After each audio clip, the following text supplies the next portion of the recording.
हमारे घर के उन सब बच्चों के लिए जिनकी लंबाई नहीं बढ़ रही है। अगर ऐसे बच्चे आपके घर में हैं जिनके बारे में आपको लगता है कि लंबाई नहीं बढ़ रही है, इनको नियमित चूना खिला दीजिए, गेहूं के दाने के बराबर, साल भर खिला दीजिए, लंबाई बहुत बढ़ी।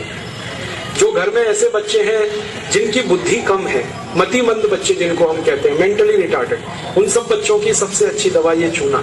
2-3 साल लगातार खिलाइए, गेहूं के दाने के बराबर, दही में नहीं तो पानी में, नहीं तो दाल। हमारे घर में माताएं हैं जिनकी उम्र 50 वर्ष हो गई है, और जिन माताओं की उम्र 50 वर्ष हो जाती है उनका मासिक धर्म बंद होता है, मासिक चक्र बंद होता है। फिर वो माताओं को जितनी तकलीफें होती हैं मासिक चक्र बंद होने से, उनकी सबसे अच्छी दवा ये चूना ही है। आप उनको कहिए रोज चूना खाएं, गेहूं के दाने के बराबर। हमारी यहाँ बहुत सारी बहनें बैठी हैं, इस बात को ध्यान से सुने। घर में हमारी सभी बहनें और माताएं जो मासिक धर्म की समस्या से परेशान हैं, उनका मासिक धर्म समय से नहीं आता है तो बहुत खून आता है, या उसमें कई बार समय बहुत लगता है, इन सब मासिक धर्म की बीमारियों में दर्द बहुत होता है। आप चूना खाइए, गेहूं के दाने के बराबर, दही में, नहीं तो दाल में, नहीं तो गर्म पानी में।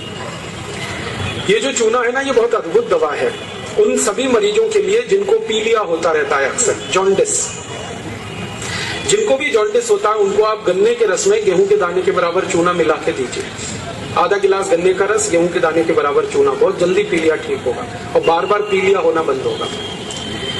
ये जो चूना है ना, ये नपुंसकता की बहुत अच्छी दवा है। अगर कोई पुरुष ऐसा है जिसके वीर्य में शुक्राणुओं की संख्या एकदम नील है या बिल्कुल कम है, उनको आप चूना खिलाइए, 2-3 साल चूना दीजिए उनको गन्ने के रस में, वीर्य में शुक्राणुओं की संख्या बढ़ेगी।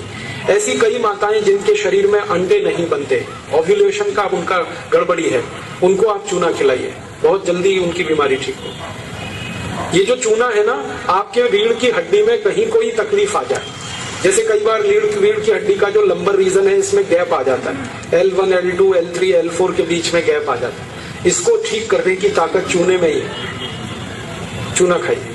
कभी हड्डी क्रैक हो जाए तो हड्डी को जोड़ने की सबसे ज्यादा ताकत चूने में, चूना खाइए।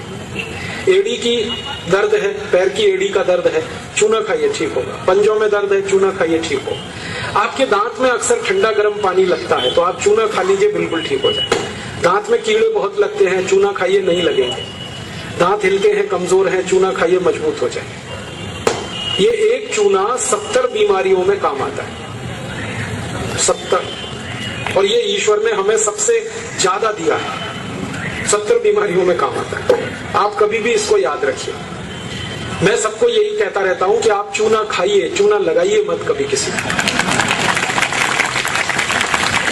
ये चूना लगाने के लिए नहीं है, खाने के लिए। और ये चूना हम खाएं तो 2 ही बातें याद रखनी है, पत्थर वाला खाना है, पत्थर वाला चूना एक आता है, एक सीप वाला भी आता है, तो सीप वाला नहीं खाना, पत्थर वाला। और यही चूना है पत्थर वाला जो पान की दुकान में मिलता है, इसे याद रखिए। बस एक ही व्यक्ति चूना ना खाएं, एक सावधानी है इसमें। जिनको पथरी की बीमारी है, जिनको गॉल ब्लैडर स्टोन है, वो चूना ना खाएं। जिनको किडनी स्टोन है वो चूना ना खाएं। जिनको मूत्रपिंड में पत्थर है वो चूना ना खाएं, बाकी सब खाएं।